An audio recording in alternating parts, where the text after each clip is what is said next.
La depresión es la enfermedad mental más frecuente en el planeta. Se calcula que entre el 10 y el 15% de la población mundial ha sufrido estrés o depresión a lo largo de su vida y que unos 350 millones de personas de todas las edades sufren depresión.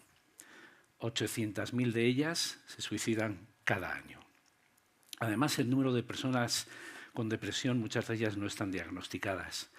Y se estima que en los últimos años, debido a la pandemia COVID-19, el número de casos, sobre todo de jóvenes con estrés y depresión, ha aumentado significativamente. Los síntomas de la depresión son muy variables: tristeza, decaimiento, falta de conexión con el resto de las personas, fatiga, estrés, irritabilidad, falta de sueño, pérdida de la libido. Las causas de la depresión son todavía una incógnita. Por eso conocer las causas fisiológicas de por qué ocurre la depresión sigue siendo todavía un reto para la ciencia. Además, el diagnóstico suele ser muy complicado y los tratamientos todavía no son del todo eficaces. En el año 2016 se realizó un experimento sorprendente. Cogieron un grupo de ratones, les quitaron sus bacterias intestinales y les trasplantaron bacterias intestinales de personas con depresión. Y los ratones se deprimieron. Este resultado lo que sugiere es que los cambios en las bacterias intestinales, lo que denominamos la microbiota, puede influir en los fenómenos de estrés y de ansiedad en el ratón. En humanos, unos años después, se hizo otro experimento similar en el que analizaron cómo era la microbiota en situaciones de estrés y de ansiedad. Y lo que hicieron es, tomaron muestras de alumnos universitarios antes y después del periodo de exámenes. Y comprobaron que en el periodo de exámenes disminuía un grupo de bacterias que se denominan bacterias del ácido láctico, en esa situación de estrés y de ansiedad durante los exámenes. Estos experimentos lo que nos están demostrando es que la relación entre el estrés, la ansiedad, la depresión y los microbios, la microbiota intestinal, es bidireccional. En el experimento con ratoncitos estamos viendo es que los cambios en la microbiota generan depresión. Y en el experimento con los estudiantes en época de exámenes, lo que se demuestra es que ese estrés y esa ansiedad cambian la diversidad de microbios intestinales. Pero, ¿qué es la microbiota? Esto que tienen aquí es la mano de Olivia. Olivia es una niña pequeña de 2 años que le pedimos que pusiera su manita en una placa de Petri. Las placas de Petri es lo que utilizamos los microbiólogos para cultivar las bacterias. Cultivamos esa placa y esos puntitos que ven ahí son las bacterias, las colonias bacterianas y hongos que estaban en la mano de Olivia. Es lo que denominamos la microbiota de la piel de Olivia. Le pedimos a Olivia que pusiera su manita no porque fuera una niña sucia, sino porque era la única que tenía la mano pequeña y cabía en la placa. Pero si repetimos el experimento con cualquiera de ustedes, bueno, pues sale algo parecido. La microbiota es ese conjunto de microorganismos, de bacterias, no solo bacterias, sino también hongos, levaduras e incluso virus que viven en nuestro cuerpo. En realidad podríamos hablar de la microbiota de la piel, de la microbiota intestinal, de la microbiota de la boca, de la microbiota de la vagina. Son miles de millones de microorganismos que viven en nuestro cuerpo. La inmensa mayoría de ellos son unos buenos tipos, no son patógenos. Menos del 1% nos pueden producir alguna enfermedad. Pero la cantidad que tenemos es inmensa. Por cada célula humana que tú tienes al menos un microorganismo. Por lo tanto, eres mitad humano, mitad bacteria, ¿no? Y además esos microorganismos los compartimos entre nosotros. Cuando nos abrazamos, cuando nos besamos, cuando nos tocamos, estamos compartiendo microorganismos. Y eso es muy sano también, el compartir esos microorganismos. Y la microbiota que yo tengo es distinta a la que tiene otra persona. Es como nuestra huella microbiana particular. Y compartimos esos microorganismos de manera que la microbiota del entorno familiar pues es más parecida que la microbiota de personas que no tienen nada que ver, ¿no? La microbiota es lo que vulgarmente hemos denominado muchas veces la flora bacteriana o la flora intestinal, ¿vale? Pero a los microbiólogos no nos gustan que les llamemos flora, ¿vale? Porque no son flores, ¿vale? No me llames flora, llámame microbiota. Entonces yo ahora les voy a pedir a todos ustedes que cuando a la de 3, todos juntos digamos, no me llames flora, llámame microbiota, ¿de acuerdo? 1, 2 y 3. No me llames flora, llámame microbiota. Otra vez. 1, 2 y 3. No me llames flora, llámame microbiota. Muy bien. Pues la microbiota en realidad, el bebé cuando nace en el mismo instante del parto va, digamos, construyendo su propia microbiota intestinal. ¿De quién hereda las primeras bacterias? Evidentemente, de su madre, ¿no? Y además el tipo de parto influye en la microbiota intestinal del bebé. Si el parto es un parto de tipo natural, vaginal, pues la microbiota del bebé intestinal va a ser más parecida a las bacterias de la vagina de la madre. Pero si es un parto tipo cesárea, pues se parecerá más a las bacterias de la piel de la madre. Y eso, aunque se discute, puede influir en la salud posterior del bebé, en enfermedades como la obesidad o incluso la diabetes, ¿no? Pero no solo eso, sino que al bebé en los primeros meses, en los primeros años, le influye muchísimo la alimentación. Hoy sabemos que la leche materna no es estéril, tiene más de 700 especies bacterianas distintas y que a través de la leche la madre inocula bacterias para que el bebé vaya construyendo su microbiota. La leche materna, por lo tanto, es el mejor probiótico que existe. Pero no solo eso, en la leche materna hay unos azúcares que se llaman oligosacáridos que el bebé no puede utilizar, pero que es alimento para las bacterias intestinales del bebé.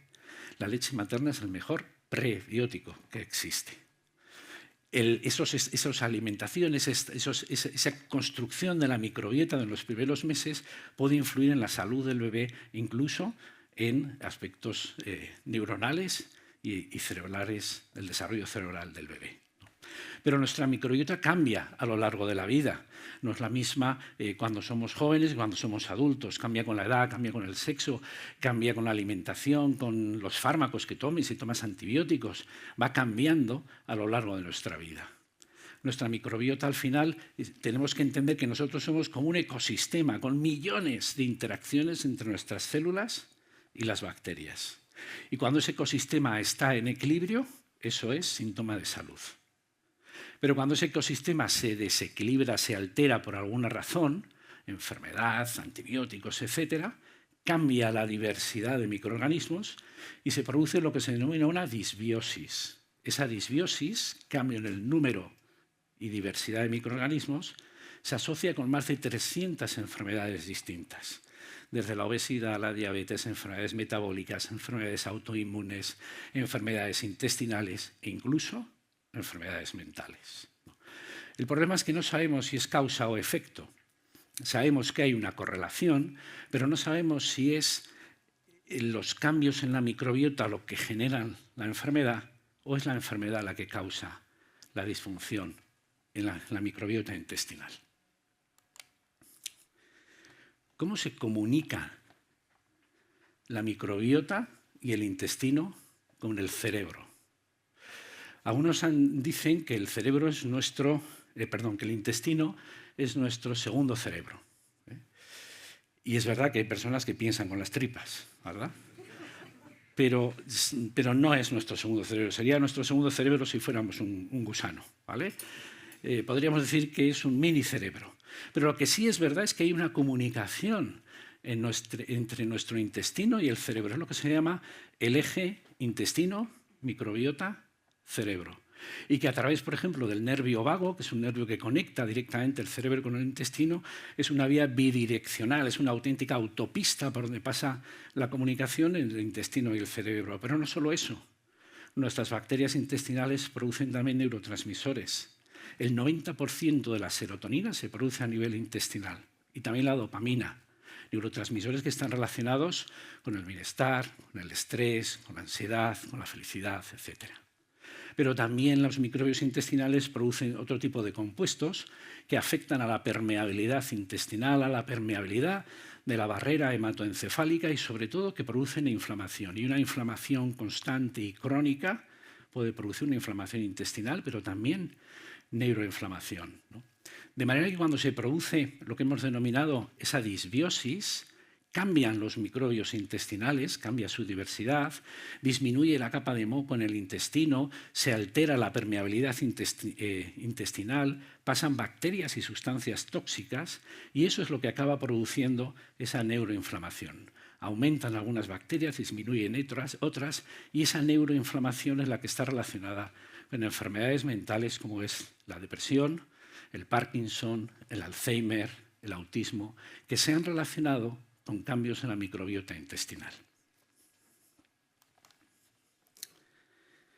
En el año 2022 se realizó un macroestudio en el que analizaron la microbiota intestinal de más de 3.000 personas de 6 grupos étnicos distintos: europeos, africanos, asiáticos, turcos.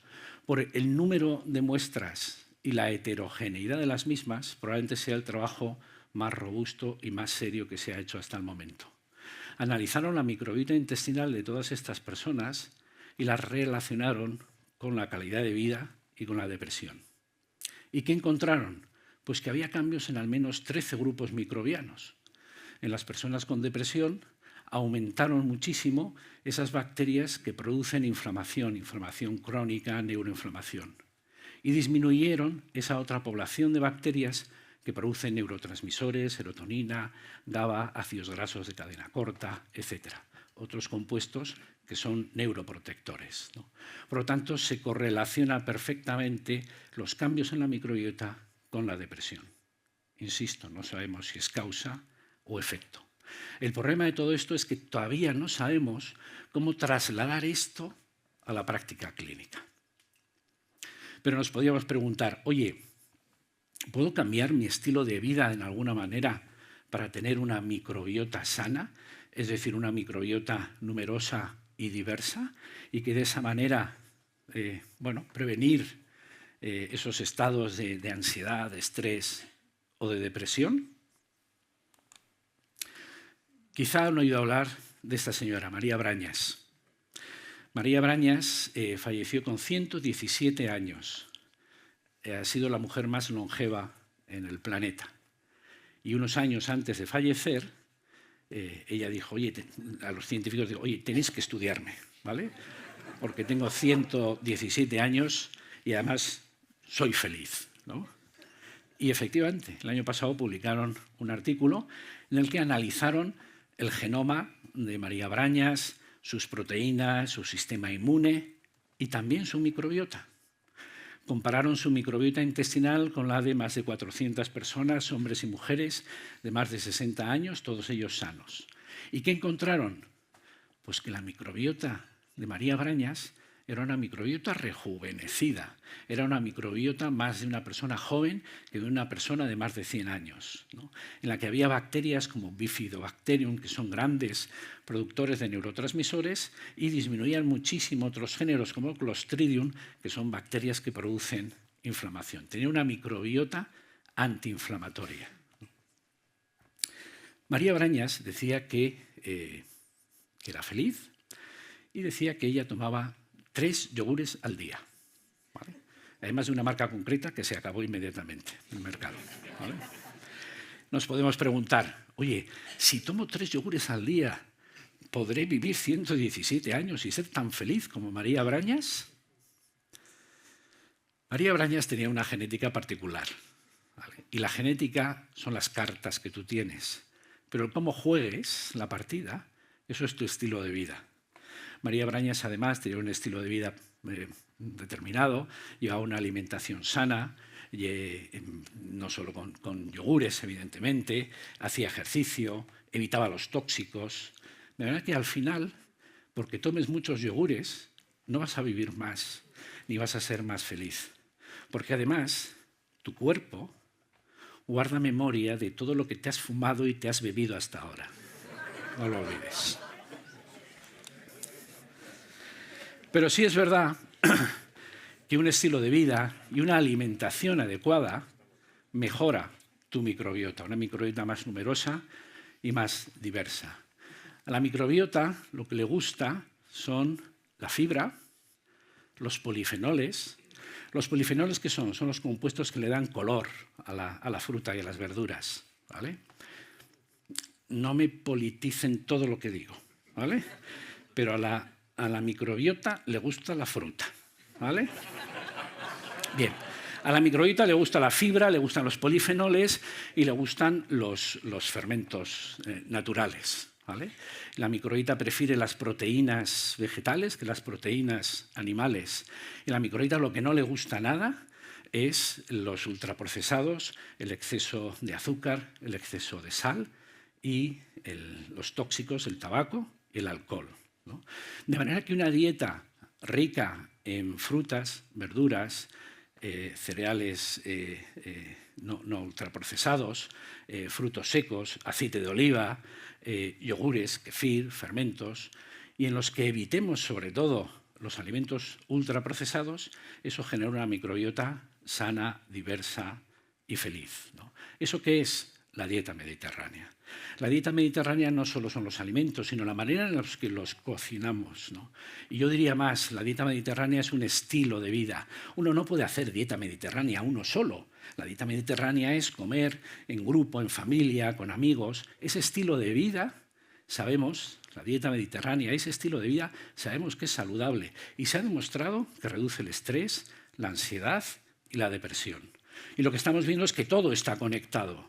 La alimentación, la microbiota, el intestino, el cerebro.